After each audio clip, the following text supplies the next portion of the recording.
नमस्कार, स्वागत है आप सभी का एबी स्टार न्यूज में और मैं हूं आपके साथ जुबैर चौधरी। वक्त तो चला देश लाइव का, जहां सबसे पहले बात करेंगे G20 बैठक की। आपको बता दें कि रविवार शाम को G20 देशों के मेहमान वाराणसी पहुंचे, जहां उन्होंने देर रात मुख्यमंत्री योगी आदित्यनाथ के साथ डिनर किया है। तो दुनिया की अर्थव्यवस्था में अहम भूमिका निभाने वाले G20 देशों के मेहमान रविवार को वाराणसी पहुंचे, जहां मुख्यमंत्री योगी आदित्यनाथ ने रविवार को अपने 2 दिवसीय दौरे पर भी वाराणसी पहुंचे थे, जहां उन्होंने G20 समिट में आए हुए मेहमानों के साथ डिनर किया।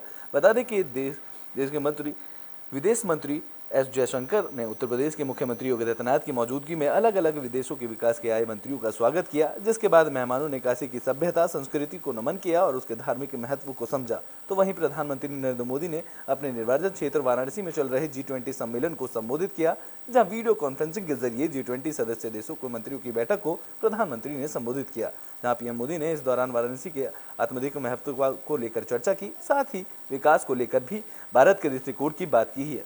जहां पीएम मोदी ने G20 में सदस्यों के देशों के डेलीगेट्स को संबोधित करते हुए विकास को लेकर वाराणसी में बैठक पर प्रसन्नता व्यक्त की। उन्होंने कहा है कि मुझे खुशी है कि G20 का विकास का एजेंडा काशी तक पहुंच गया है। जहां पीएम मोदी ने वाराणसी के पौराणिक और ऐतिहासिक महत्व की चर्चा की और कहा है कि सिर्फ कमरे में ना रहें बल्कि वाराणसी घूमा जाए, जहां उन्होंने G20 के डेलीगेट्स को काशी को महसूस करने और अनुभूत करने के लिए अपील की है। पीएम मोदी ने कहा है कि वाराणसी न सिर्फ मेरा निर्वाचन क्षेत्र है बल्कि यह मां गंगा के साथ साथ सारनाथ जैसे स्थल भी हैं, जहां उन्होंने कहा है कि ग्लोबल साउथ के लिए विकास एक प्रमुख मुद्दा है। पीएम मोदी ने विकास को लेकर भारत के नजरिए के लिए भी चर्चा की है। The spirit of Kashi is energized by India's timeless traditions. I hope that you will not spend all your time in meeting rooms. I encourage you to go out, explore and experience the spirit of Kashi. And I say this not only because Kashi is my constituency. I am confident that experiencing the Ganga Aarti and visiting Sarnath will inspire you to achieve your desired results. I wish you all success in your deliberations to promote Agenda 2030 and fulfill the aspirations of... तो Britain में बात कर लेते हैं Orissa train हादसे की, जिस मामले को लेकर सीबीआई ने उड़ीसा ट्रेन हादसे मामले की जांच की और इस दौरान सीबीआई ने एक अधिकारी समेत 5 लोगों को हिरासत में लिया है। तो उड़ीसा के बालासोर जिले के वाहनागा में 2 जून को 288 लोगों की जान लेने वाले रेल हादसे में केंद्रीय खुफिया ब्यूरो ने रविवार को 5 लोगों को हिरासत में लिया है और 5 लोगों में एक अधिकारी भी शामिल है। बता दें कि सीबीआई ने कथित तौर पर वाहनागा एएसएम को हिरासत में लिया है। जानकारी के अनुसार दुर्घटना की जांच के दौरान सीबीआई ने कई लोगों से पूछताछ की और रविवार देर शाम 5 लोगों को हिरासत में लिया, जहां 2 जून को भीषण सड़क हादसे के बाद सीबीआई इस मामले की जांच कर रही है। बता दें कि इस दौरान सीबीआई की 10 सदस्यों की टीम इस मामले से जुड़े कई लोगों से पूछताछ करते हुए पूरे मामले की जांच कर रही है। जहां ओडिशा रेल हादसे की जांच में सीबीआई जुटी हुई है, जहां जांच एजेंसियों ने भानागा स्टेशन को सील कर दिया है और अगले आदेश तक स्टेशन पर कोई भी पैसेंजर या ट्रेन मालगाड़ी अब नहीं रुकेगी। बता दें कि हर दिन यहां से करीब 170 ट्रेन गुजरती हैं, जहां हादसे के बाद सिर्फ 7 ट्रेन ही रुक रही थी।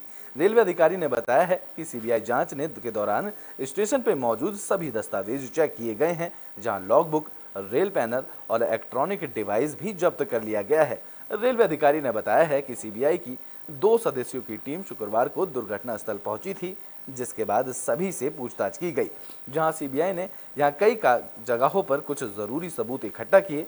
इसके बाद करीब 2 घंटे तक पैनल और रिले रूम की जांच की गई, जहां टीम ने दोनों रूम का डाटा लॉकर सील किया। माना जा रहा है कि सीबीआई को हादसे से जुड़े कुछ अहम सबूत भी इस जांच में हाथ लगे हैं।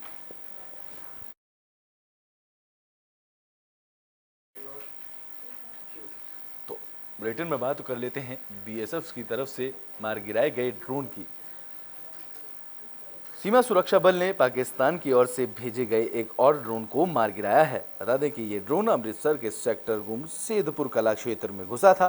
बता दें कि बीएसएफ के जवानों ने ड्रोन की आवाज सुनते ही उस पर फायर किए, जिसके बाद ड्रोन गिरा दिया गया, जहां सर्च अभियान के दौरान ड्रोन के साथ कोई आपत्तिजनक सामान नहीं मिला है। ये ड्रोन पूरी तरह से क्षतिग्रस्त हो चुका है, जहां बीएसएफ की तरफ से इसकी जांच के लिए ड्रोन को लैब भी भेजा गया है। बीएसएफ ने सोमवार को पंजाब के अमृतसर जिले के सेंधपुर कला गांव के बाहरी इलाके में एक पाकिस्तानी ड्रोन बरामद किया, जहां बीएसएफ के एक अधिकारी के बयान में कहा गया है कि वशिष्ठ खुफिया सूचनाओं के आधार पर अमृतसर में बीएसएफ के सतर्क सैनिकों की तरफ से टूट की गई, जहां हालात में एक पाकिस्तानी ड्रोन बरामद किया गया है।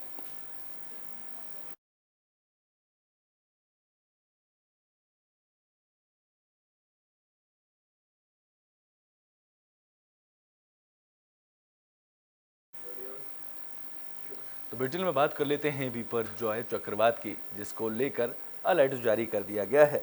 तो चक्रवात बिपरजॉय रविवार सुबह गंभीर चक्रवाती तूफान में तब्दील हो गया है, जहां मौसम विभाग के मुताबिक 15 जून को इसके गुजरात के कच्छ जिले में पाकिस्तान के कराची के बीच पहुंचने की संभावना जताई गई है। जहां भारत मौसम विभाग की माने तो चक्रवात को लेकर सौराष्ट्र और कच्छ तटों पर अलर्ट जारी किया गया है। आईएमडी के मुताबिक पूर्व मध्य अरब सागर के ऊपर बहुत गंभीर चक्रवाती तूफान बिपरजॉय पिछले 6 घंटों के दौरान 9 किलोमीटर प्रति घंटे की रफ्तार से उत्तर पूर्वी की तरफ बढ़ रहा है, जो एक अत्यंत गंभीर चक्रवाती तूफान में बदल गया है। दरअसल चक्रवातीय तूफान बिपरजॉय ने भारत के पश्चिमी तट पर आना अपना रौद्र रूप दिखाना शुरू कर दिया है, जहां मुंबई से लेकर केरल तक हर तट पर तेज हवाएं चल रही हैं। बता दें कि समुद्र के बीच ऊंची लहरें उठकर किनारे से टकरा भी रही हैं, जहां तूफान की स्थिति को देखते हुए प्रधानमंत्री नरेंद्र मोदी ने सोमवार को बैठक बुलाई, जिसमें उन्होंने तैयारियों की समीक्षा की है। जहां बिपरजॉय चक्रवात के असर के अगले 5 राज्यों में 90 से 150 किलोमीटर प्रति घंटे की रफ्तार से हवा चलने का अनुमान भी जताया गया है। इसके अलावा संभावना है कि समुद्र उठेगा और 3.5 से 4 मीटर की लहरें इस दौरान चक्रवात के दौरान टकराएंगी। इसलिए नागरिकों को इस दौरान समुद्र में जाने से बचने के लिए भी अलर्ट किया गया है। साथ ही पोर्ट कैप्टन विभाग की ओर से निर्देश किए गए हैं कि छोटी नावों को समुद्र में नहीं जाना चाहिए। जहां आपदा प्रबंधन कानून के अनुसार राष्ट्रीय कार्यकारी समिति ने देश में आपदा प्रबंधन के लिए विभिन्न नीतियों को और योजनाओं के निर्माण की जिम्मेदारी है, तो वहीं चक्रवात बिपरजॉय के प्रभाव से निपटने के लिए गुजरात प्रशासन की मदद करने के लिए राष्ट्रीय आपदा मोचन बल, सेना, नौसेना, वायुसेना और तट रक्षकों के साथ साथ दल के साथ उपकरण और पर्याप्त संख्या में बल को तैनात किया गया है।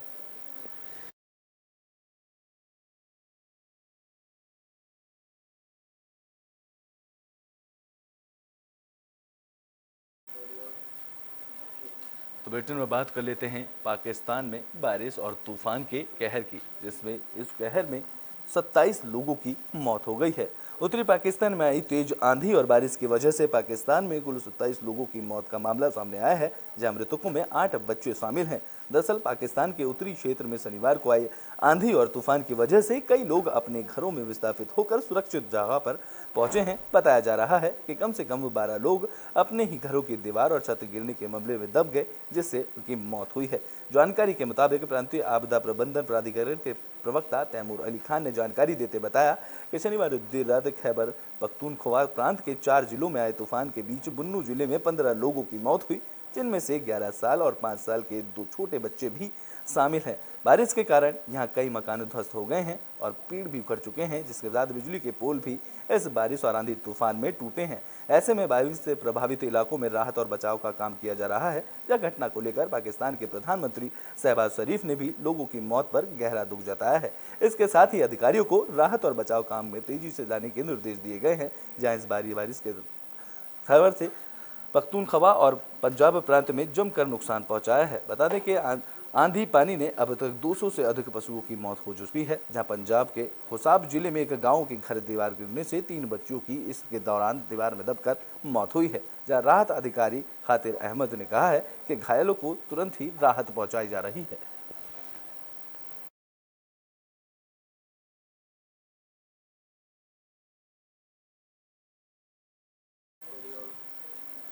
बुलेटिन के आखिरी में बात कर लेते हैं अमेरिका के मैरीलैंड में हुई फायरिंग की, जिसमें 7 लोग घायल हुए हैं और 3 लोगों की मौत हुई है। तो अमेरिका में एक बार फिर से अंधाधुंध गोलीबारी की घटना सामने आई है। यह मैरीलैंड के एनोपोलिस में कम से कम 7 लोगों की गोली लगने से मौत हुई है। शुरुआती जानकारी के मुताबिक इनमें से कई लोगों की मौत मौके पर ही हुई, जहां सभी घायलों को इलाज के लिए अस्पताल भेजा जा रहा है। बता दें कि स्थानीय अधिकारियों और गवाहों का कहना है कि मैरीलैंड में एनोपोलिस में इमरजेंसी सेवाओं के कम से कम 7 पीड़ितों को गोली लगी। इनमें से कई लोगों की मौत हुई है। यह घटना रविवार रात की बताई जा रही है, जब एनोपोलिस में पोंडिंगन प्लेस के पास 1000 ब्लॉक में कई लोगों को गोली मारने की खबर के बाद अधिकारियों को मौके पर बुलाया गया। जानकारी के अनुसार कम से कम 7 लोगों की गोली लगने से हत्या हुई है। ऐसे में ही कई लोग इसमें दौरान घायल हुए, जिनकी घटनास्थल पर मौत हुई, जिसके बाद सभी घायलों को अस्पताल में भर्ती कराया गया।